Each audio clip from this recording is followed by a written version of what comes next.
Greetings, Internet. It's Alex and Louis from Barefaced. Hello. And this was kind of a video for various reviewers we've got who've got reality cabs out there, which they're testing, and great news from our perspective is they're loving them. But the converse of that is they're like, I'm not sure how to mic it to show people how great they are.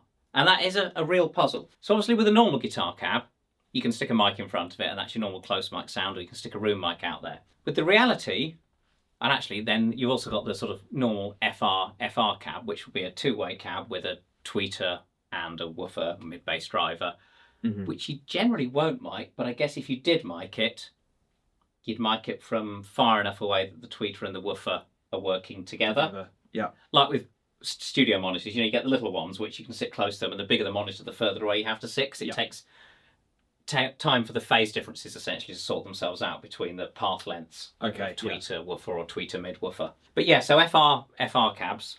This one down here is coax, so there is a tweeter in the middle that fires through the dust cap, and there's the 12-inch woofer around it, and they cross over at I think around 5 kilohertz.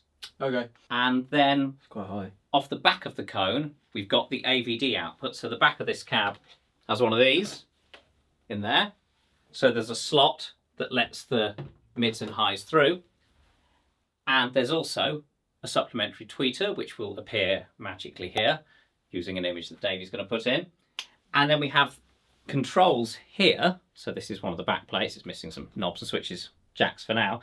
But we've got these switches here, which control the level of the rear tweeter. Doesn't affect the front tweeter.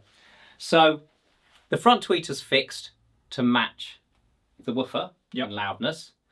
The reason we've got level adjustment on the rear tweeter is the rear tweeter crosses over a lot lower. So front tweeter's crossing at about 5 kilohertz. Because of the filtering effect of essentially the air pockets and the gaps between the frame of the driver. So again, David could put up a picture of the driver there, and you can see there's holes that you can see the cone through. Yeah. That acts as a low pass filter, so that cuts a little bit of the high end coming off the back of the cone. Didn't know that. Okay. And then the AVD does a little bit of that as well. So then what we do is we cross over a chunkier tweeter that can cross over lower down. Yeah. Crosses over about 1.5 kilohertz, so really low for a tweeter to cross over. Yeah.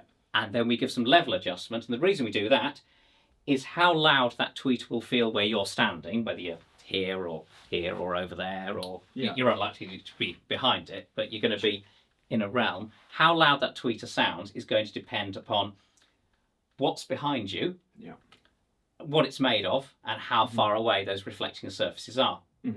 So in this situation, we tend to have the tweeter turned all the way down at the back. Right. Because the wall's quite close and quite hard. So it'd be a bit harsh if you had it all firing straight back. It'd be just a bit much. Yeah. But if there's a lot of noise, you might turn it up higher in a space like this. So you've got control behind you or whatever it is. Yeah. So that's what these switches do. So you've got tweeter all the way up, 3 dB cut with the top switch, 6 dB cut with the bottom switch, or 9 dB cut, both of them all together. So that's your adjustment. So if you're trying to demo what this sounds like and you're trying to get an idea of what it sounds like, you've got that to bear in mind relative to the room you're in. And then there's the miking puzzle. So we have here classic guitar cab miking approach, SM57, close-ish to the middle of the driver, but not too close, because if you bang on axis, you just get the massive spike of breakup peak from the dust cap. Then we've got a large diaphragm ribbon here, so this is this massive T-bone thing. That's a figure 8 mic. Yep. We've got that about, 15 degrees off axis? Not much, no. Yeah, and that's about a foot away. Yeah, foot and a bit, 40 centimetres in your metricness. We have our trusty large diaphragm condenser, which is a JM47. That's about 4 feet away. Yeah. About 1.6 metres, something like that, 1.5 metres. 3'6", 4 foot. That is a little bit off axis, just a tiny bit. You generally don't want to be completely on axis when you're miking anything, because with any large driver sort of system, there's always a peak right on axis, unless you've crossed over very low to another driver. It's just what happens. And then we've got an SM7B for our podcasting moments. and that's actually capturing what's coming off the AVD. It's pretty dead in the middle, isn't it? It is. That's going to be catching the AVD, but it is a long way off axis to the rear tweeter, so who knows if it'll pick up any of the rear tweeter. And we've got an SE 4400 A. A. You got an A on the end? Through the doorway there. So we've got that door open, which is making the room sound more reverberant than usual. More lively, yeah. Yeah, so that is on cardioid mode. Yeah. So we've got a load of mics, and we've got the mic on the camera, which Oh, yeah. is a hypercardioid sort of shotgun Rode thing. Yeah. It's actually rather nice and It's honest. good. So Louis going to play some stuff with our new guitar. Greg Cobb. Yay! Reverend. Cheers, guys at Reverend. This is an epic Strat. If you want an epic Strat that is also hum-free... It's really good. It's really quite nice. It's very dynamic. We're HX stomping today for the modelling stuff, so it's some kind of Fender Twin with a 2x12 Celestion V30 kind of cab sim thing going into there. So as standard as you want a guitar sound, really. Let's play some clean.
I probably never explained why on earth we've got stuff coming out of the back of it.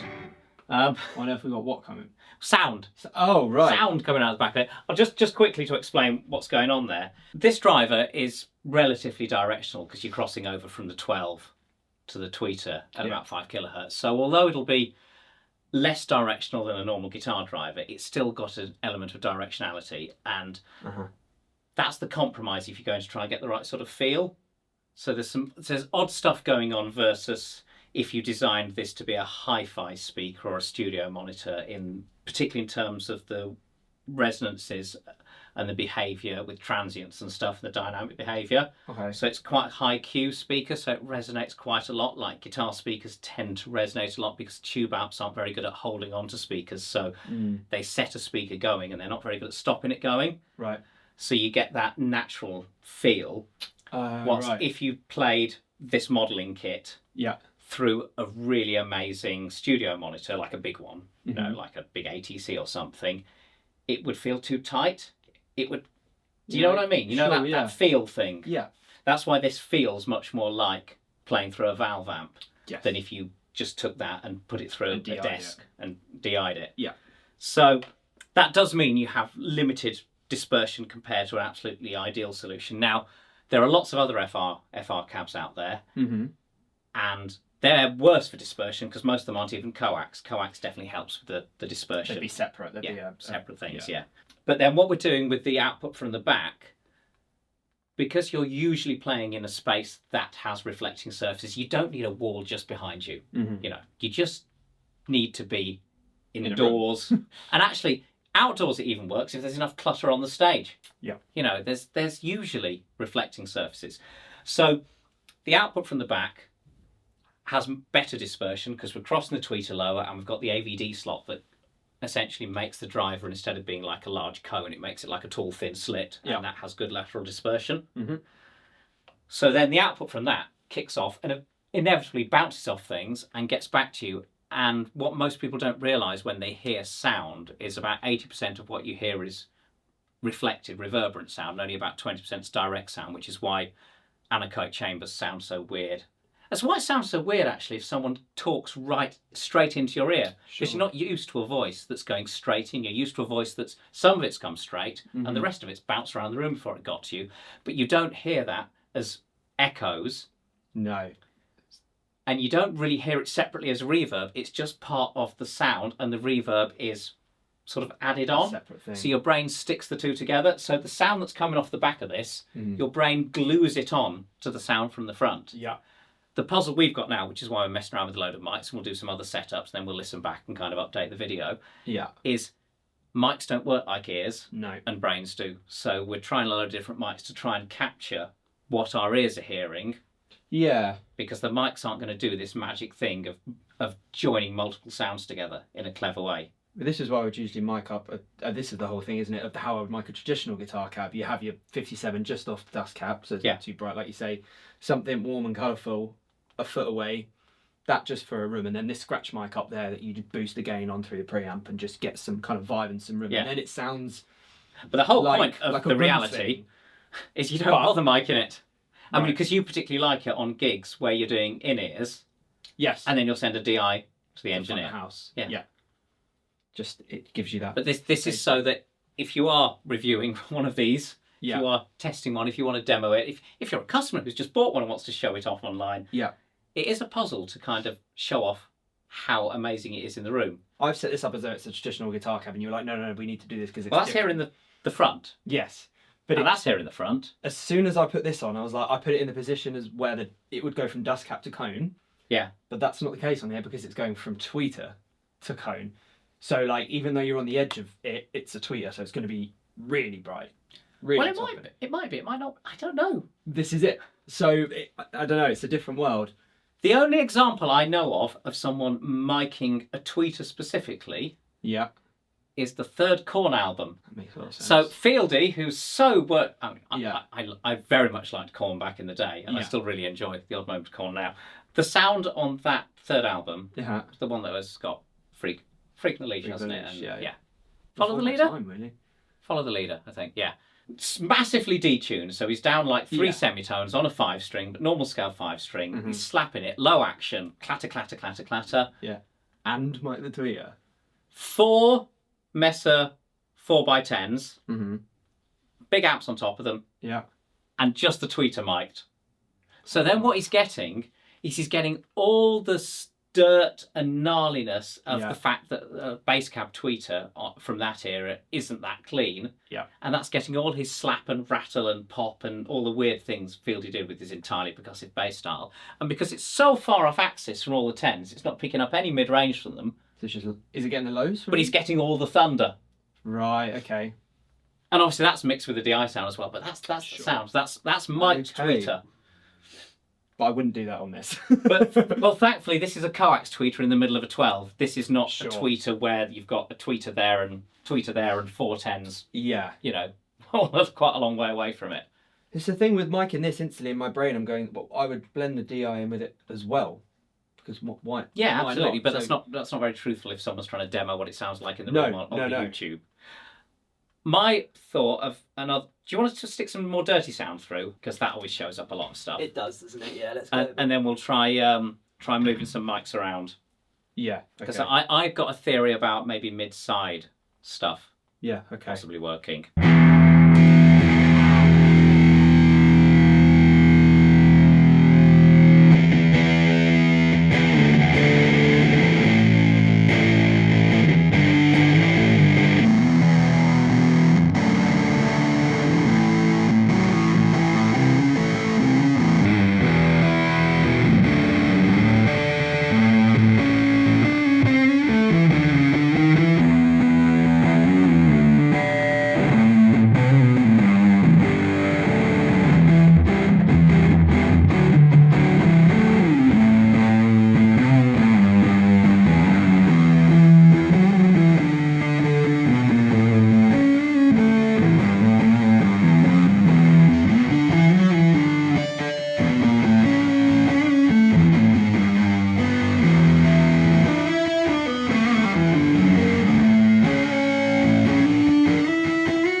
does. Because the thing about this precedence effect thing, that's what it is. It's precedence effect. There's another word. There's someone's name. I can't remember the name. Oh, the German dude. Yeah, I know. Is it? I think It's not the Helmholtz one. No, It's a different one. Different guy, What's it yeah. called? Yeah, that's the thing about how your brain perceives. Yeah. And yeah. So when I'm here, I hear, my head's down here, and I hear what I expect to be hearing. Right. It's a speaker yeah. blaring at me. Sounds yeah. like a guitar with fuzz. And... But then when I come up here, so I'm absolutely above it. Yeah. I can't see it at all. And you kind of know how it should sound then. Right. Which is kind of dull and a bit detached, because if you're right above a speaker, especially in a room like this where that wall is only, how far a wall's that way? Where's that wall? 15 feet? I was going to say 15. Something like that. 12 foot, 15 foot. Uh-huh. If you get right above a speaker that's firing at a wall, you end up tending to hear the sound off the wall rather than the speaker, because it's firing at it and it bounces back. You said 80% of what we're hearing is reflections anyway. But you really notice that the sound is coming from over there, because it takes quite a while to get round to you. But the weird thing when you're here, because we've got this sound coming off the back with really good dispersions bounce around, and the sound off the front, that you can get right above it, and your brain is still hearing it as the sound now, not the delayed sound from over there. Oh, the time thing. Yeah. Right. So it sounds like you're still hearing the sound from the front, but for some weird reason, it hasn't gone all dull and muddy as would normally happen when you get right on top of a cab. Okay. Yeah. You know what it's like? If you're, it's that classic thing. You stand over here. Yeah. Sound check, and then the vocalist turns up, and you get pushed back here. Yeah. And you know what your sound sounds like, but you're not actually hearing that sound anymore. You know what it sounded like when you're over here. Yeah. And you're kind of remembering that this is just the duller version of it. Totally. Yeah. But with this, you don't get the duller version of it. You still get that sound with all the top end and clarity in mid-range. Because AVD. Because of the AVD and the rear-firing tweeter. And it is really weird. Coax tweeter in the front. So you've got like tweeters going each way. Yeah, absolutely. Driver sound going each way. And so it sounds essentially omnidirectional. Yeah. Even though it isn't omnidirectional. What we were doing is we're kind of doing figure of eight with a sort of slightly narrower figure of eight in the front, a wider figure eight in the back. And then the fact we're in a room, because almost all these situations you're in some sort of room, and it gets round you. Your brain does the rest. And your brain does the rest. Yeah. And your brain does that because it's an evolutionary advantage. Right. Because if a tiger's about to jump out on you... you want to know where it is. Yeah, so you locate off the first bit of sound, and all the reverb, which might help you picture it more. Yeah. You still locate off the first sound, you just then add the other sounds to complete the picture. Smart. It is weird, isn't it? Play rock and roll. It is very weird. Fight tigers. Right, shall we move some mics around? Yeah, okay. And quickly bash through some more. We are back. We have our mics in different places. I'm armed with an SM7B, so I'll wander around with this and we'll see how this sort of hypercardioidy mic behaves in terms of how it's picking up the different off-axis behaviour front and back and side and above. And then we've got the SE4400As set up for mid-side miking, so they're on top of each other, not quite touching. No, that's good. So the one that's doing the mid is cardioid, and the one that's doing the side obviously is figure eight. So then we do that clever thing that you do for mid-side miking, and we'll see how that works in terms of giving us more of a sense of the space. I mean, that is only, what's that, 2'6", 80 centimetres, 70 centimetres away, something like that. 2 30cm rulers in a bit. Yep. It's a door, 2'6". In Britain, doors are 2'6" wide, so you always know how big 2'6" is because it's a door. Yeah. I think doors in America are bigger. They are. And I've no idea about the rest of Europe. I think they feel like British doors, don't they? Yeah, ish. Yeah. 3 hours later. We're smaller in Italy. What else have we moved, or have we not? We haven't really, have we? No, we just had to get those lined up neatly. And I'm standing over here, so I'll wander around with the mic. And Louis going to play our Gristle ST. Yeah, I'm going to play the same thing again. So there's some kind of control. What? DI. DI. Oh. Thank you, Davey. Thank you. I knew we'd done something else. Yeah, that's this what was I my was trying idea. to remember. So we've got a DI as well that we forgot to add before, so we can compare the DI sound with the mic sound, because what we have noticed consistently with the Reality, and that was the goal, it sounds really like the DI sound Yeah, that's the point. when you're in the room. Yeah. So if the mics don't match Mm-hmm. the DI sound, Yeah. it's the mics and the mic positioning much more than it is the cab. Yeah. So that's why our way to test if we're finding the best way of doing demo miking.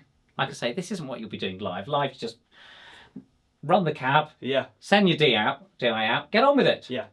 Funnily enough, this is kind of why Bareface started, because I was a bassist, annoyed with the fact that most bass cabs were far too coloured and I couldn't just plug my amp and my pedal board into a cab and get the same sound out of the cab that I was getting from the PA. Yeah. Because I couldn't be bothered miking them. Most sound engineers don't want to mic bass cabs. Rare. It's just annoying. Very rare. So that's how the Bareface cab started, with the big one, which then became the Big Twin, which then became Yeah. Big Twin 2, which became Big Twin 3. There's one of them lurking there. Yeah, and this is kind of the same mindset, Yeah. but for guitar. Except Totally. with guitar, you then end up running modelling, because guitar DI doesn't sound very nice. Well, it's DI No. bass, like my Stingray that's over there, or my Rim Custom 5 there, or my Warwick up there, which were my three main basses over quite a long period, all sound really good DI. Guitar's And then I different. throw in a load of really crazy effects when I want. Right, let's roll.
Cool.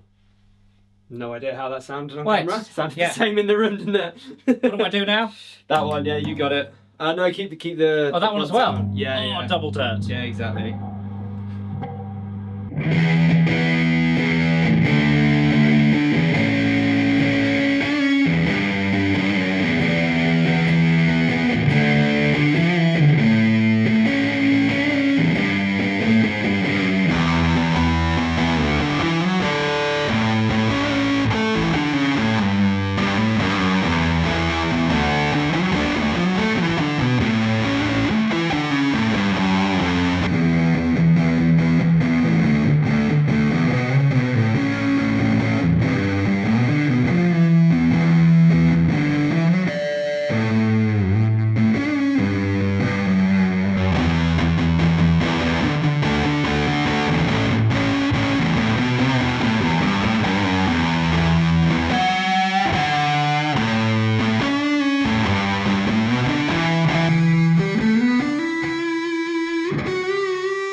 wondering if a figure 8 mic like the SE Yeah. 4400A Uh-huh. wandering around will actually be Sure. more like ears, because Yeah. my ears are not on the front of my face; they are on the sides, and they're angled slightly forwards. But Yeah. and I was thinking that Okay. as I'm over here, it's like I'm not hearing it there. No. What I'm hearing is this either one's hearing side. there, and this one's sort of hearing there. Sure. We'll And see then how my it brain's sounds. sticking them together. Yeah. Yeah, it's really weird. Yeah. Ears are not like microphones. They are not. They really aren't. Not human ones, anyway. Regardless of what we're trying to do right now, I just want to say how good that sounds. Like, I was such a, not anti-modeler, but I love my Which you tube. were. yeah, it's true.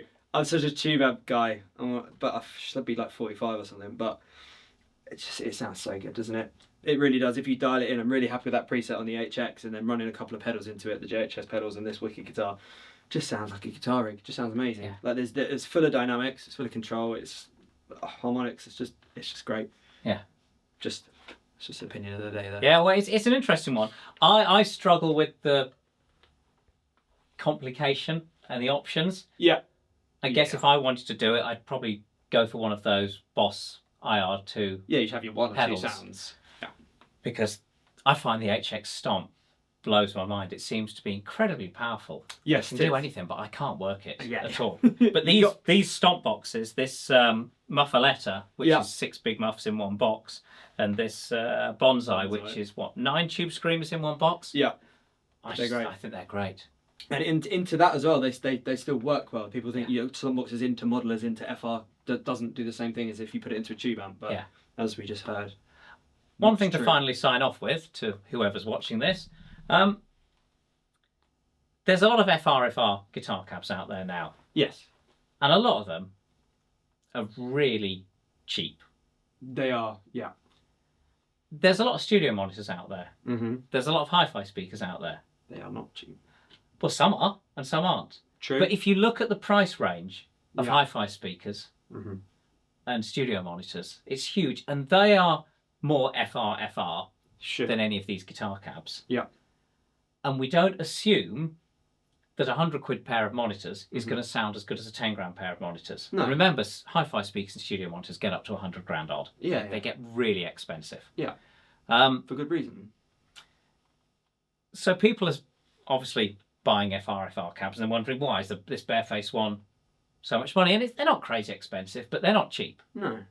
I mean, it's cheaper than buying a tube amp and a cab, especially once you've paid for a few years of maintenance, valves and everything like that. But it's just this thing. There's FR and then there's FR. Yeah. There's a huge range of variation in actually how close you're getting to the accuracy of the sound. Whether you're getting full range flat response, then how flat is that response? Yeah. How full range is that? That doesn't matter so much with guitar. You don't actually need that much bandwidth. But how flat the response is, and then how accurate the response is in terms of the polar response. That's the dispersion, consistency of the sound around the room. Yeah. The transient response, so how accurately it responds to transients. But therein lies a problem in that impulse responses don't actually deal with the transients as they should. So you actually need your FR cab to not be transient perfect, but actually behave like a guitar speaker in a real cab does, which is what this does. Yeah. And then you've got the dynamic response aspect of it, which you can only do so much because, again, most of these impulse responses aren't dynamic responses. So then you need other gear that's going to respond correctly dynamically, and then the cab take that. But yeah, just some sort of philosophizing. It's just a new thing, isn't it? It's a new product, it's a new world, and we've got our heads around it yet. But I imagine when people started using guitar amps, they just said, they looked at, well, that's a 15 watt one, it's a 12-inch speaker, and that was as detailed as people got. 100%. Yeah. It's new. So hopefully we'll have achieved something, and if not, we'll be back to achieve some more. Yeah. Thank you for listening. Goodbye. We'll see you next time. See ya.